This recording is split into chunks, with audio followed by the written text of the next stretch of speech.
بسم اللہ الرحمن الرحیم۔ السلام علیکم۔ کہانی ٹی وی کے معزز خواتین و حضرات، حضرت علی علیہ السلام کی ذات گرامی بہت سے کمال اور خوبیوں کی جامعہ ہے۔ آپ علیہ السلام شیر خدا بھی ہیں، حیدر کرار بھی، داماد مصطفیٰ بھی، اور آپ صاحب ذوالفقار بھی ہیں، فاطمہ زہرا کے شوہر نامدار بھی ہیں، اور حسنین کریمین کے والد بزرگوار بھی۔ جبکہ شجاعت و بہادری میں آپ کا اس دنیا میں کوئی جوڑ نہ تھا۔ آپ نے حضور اکرم صلی اللہ علیہ وآلہ وسلم کے ساتھ کسی بھی غزوہ میں شرکت کی، اور آپ علیہ السلام کی ذات گرامی نے کامیابی کو ہی اپنا مقدر بنایا۔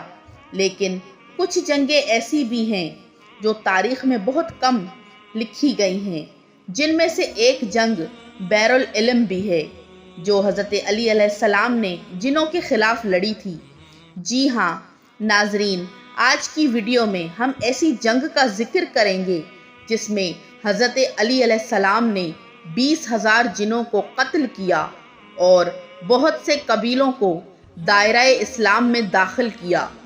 حضرت سعید خدری اور حضرت حذیفہ یمانی سے منقول ہے کہ حضور اکرم صلی اللہ علیہ وآلہ وسلم اسقاط سے واپسی پر ایک ویران اور اجاڑ وادی سے گزرے۔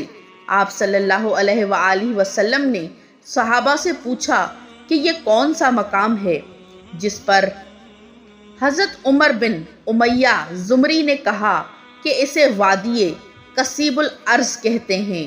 اس وادی میں ایک کنواں ہے جس میں وہ جن قید ہیں جو حضرت سلیمان علیہ السلام کے دور میں قید کیے گئے تھے اور کسی کے قابو میں نہ آتے تھے۔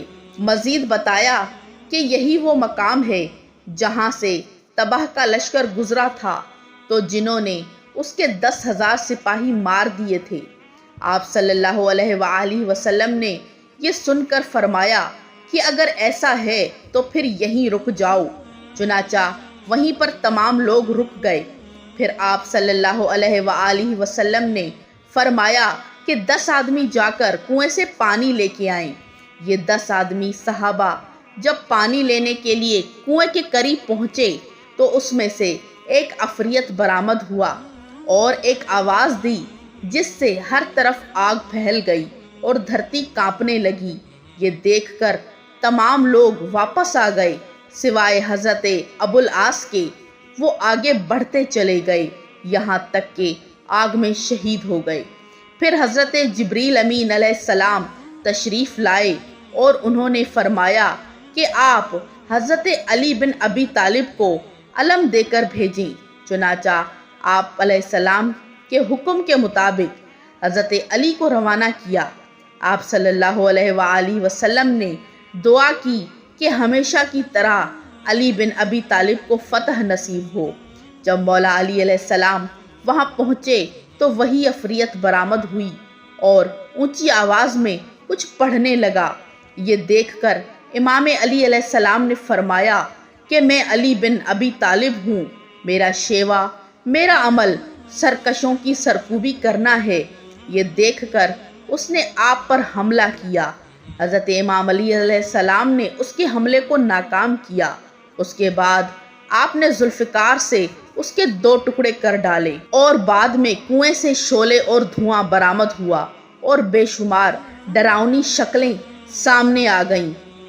پھر مولا علی علیہ السلام نے چند آیتیں پڑھیں تو وہ دھواں اور شعلے ختم ہو گئے۔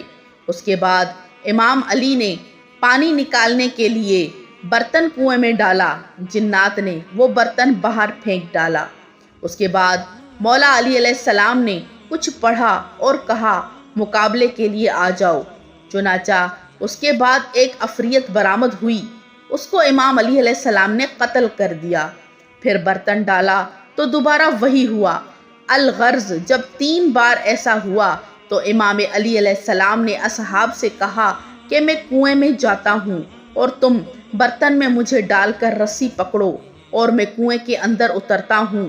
تھوڑی دیر بعد رسی ٹوٹ گئی اور مولا علی علیہ السلام اور اصحاب کے بیچ میں تعلق منقطع ہو گیا۔ اصحاب پریشان ہو گئے اور رونے لگے۔ اب کنویں سے چیخ و پکار کی آواز آنے لگی، شور بلند ہوا، لڑائی کی آوازیں آنے لگیں۔ پھر آواز آئی، اے علی ہمیں امان دیں۔ امام علی علیہ السلام نے کہا کہ ہم تمہیں امان دیتے ہیں، لیکن تم کلمہ پڑھو، مسلمان ہو جاؤ اور امان حاصل کر لو۔ چنانچہ پھر سب کو کلمہ پڑھایا اور اس کے بعد رسی ڈالی گئی تو امیر المومنین فاتح خیبر مولا علی علیہ السلام 20,000 جنوں کو قتل کر کے اور 24,000 قبیلوں کو مسلمان کر کے کنویں سے باہر تشریف لے آئے۔ پھر آپ علیہ السلام نے باہر آنے والے جنوں میں سے ایک کو ان کا سردار بنایا، جس کا نام زعفر جن تھا۔ اس سے پہلے اس کا نام اردوان جن تھا، مگر بعد میں زعفر زاہد کے نام سے مشہور ہوا۔ آپ صلی اللہ علیہ وآلہ وسلم کے نواسے امام حسین علیہ السلام نے جب کربلا میں استغاثہ بلند کیا تو کہا جاتا ہے کہ اس وقت دنیا کی وہ تمام مخلوقات جو نظر نہیں آتی اپنے قافلے کے ساتھ مدد کو پہنچی۔ انہی میں سے ملائکہ کا ایک گروہ جن کا سردار منصور تھا اور جنات کا ایک گروہ جس کا سردار زعفر تھا حاضر ہوئے۔ کہا جاتا ہے کہ زعفر جن وقت عاشور اپنی سرداری کا جشن منا رہا تھا کہ اسے 2 جنوں نے حضرت امام حسین علیہ السلام کے استغاثے کی خبر دی تو یہ سب کچھ چھوڑ چھاڑ کر مدد کو پہنچا۔ وہاں پہنچ کر حضرت امام حسین علیہ السلام نے کہا کہ میں اصغر، اکبر اور دیگر کو شہید کروا چکا ہوں اور اپنے نانا کے دین کی خاطر مجھے بھی یہ قربانی دینی ہے، لہٰذا مجھے تمہاری مدد کی ضرورت نہیں، میں تم سے راضی ہوں۔ ناظرین کرام، اگر جنات کی پیدائش کی بات کی جائے تو اللہ تعالیٰ نے اپنی قدرت کاملہ سے ایک ایسی آگ پیدا فرمائی تھی جس میں نور بھی تھا اور ظلمت بھی۔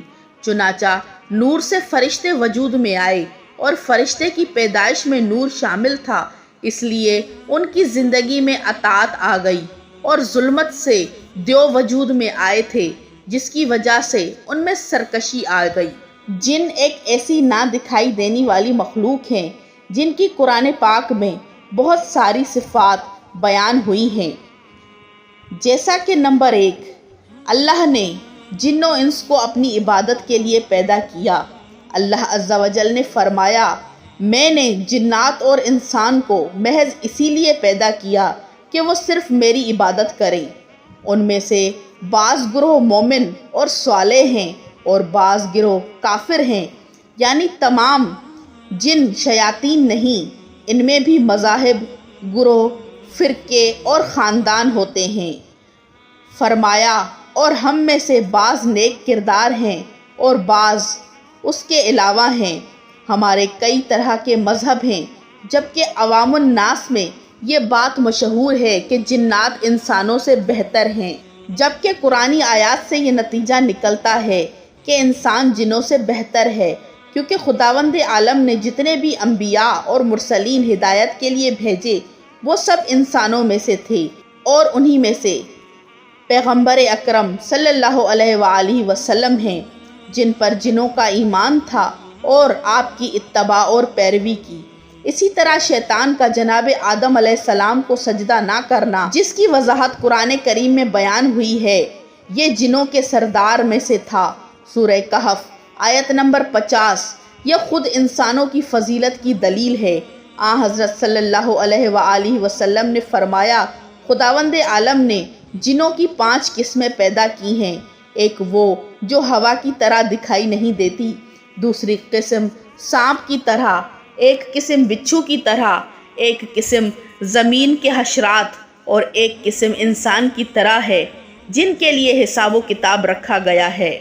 کھانے اور پینے کے سلسلے میں لوگوں کا اختلاف ہے کہ کچھ لوگ کہتے ہیں کہ تمام قسم کے جنات نہ کھاتے ہیں نہ پیتے ہیں، لیکن یہ قول غیر معتبر ہے۔ دوسرا قول یہ ہے کہ جنات کی ایک قسم کھاتی پیتی ہے اور دوسری قسم نہیں کھاتی پیتی۔ تیسرا قول تمام جنات کھاتے اور پیتے ہیں، البتہ اس میں اختلاف ہے۔ کچھ لوگ کہتے ہیں کہ وہ چباتے اور نگلتے نہیں ہیں، بلکہ سونگھتے ہیں، مگر اس کی کوئی دلیل نہیں۔ دوسرے لوگ کہتے ہیں کہ وہ چباتے اور نگلتے ہیں۔ یہی قول صحیح ترین ہے، جس کی شہادت صحیح احادیث و نفوس سے ملتی ہے۔ صحیح مسلم میں ابن مسعود رضی اللہ تعالی عنہ سے روایت ہے کہ مجھے ایک دن جن نے دعوت دی، میں اس کے ساتھ گیا، ان کے سامنے قرآن کی تلاوت کی۔ وہ جن ہم کو ایک جگہ لے گیا اور جنوں کے مکانات اور آگ کے نشانات دکھائے۔ ان لوگوں نے آپ صلی اللہ علیہ وآلہ وسلم سے کھانا مانگا تو آپ صلی اللہ علیہ وآلہ وسلم نے فرمایا، تمہارے لیے ہر وہ ہڈی جس پر اللہ کا نام لیا گیا ہو گوشت بن جائے گی، اور جانوروں کی مینگنی تمہارے مویشیوں کے لیے چارہ ہے۔ چنانچہ نبی اکرم صلی اللہ علیہ وآلہ وسلم نے فرمایا، لہٰذا تم لوگ ان دونوں چیزوں سے استنجا نہ کرو، اس لیے کہ وہ تمہارے جنات بھائیوں کی غذا ہے۔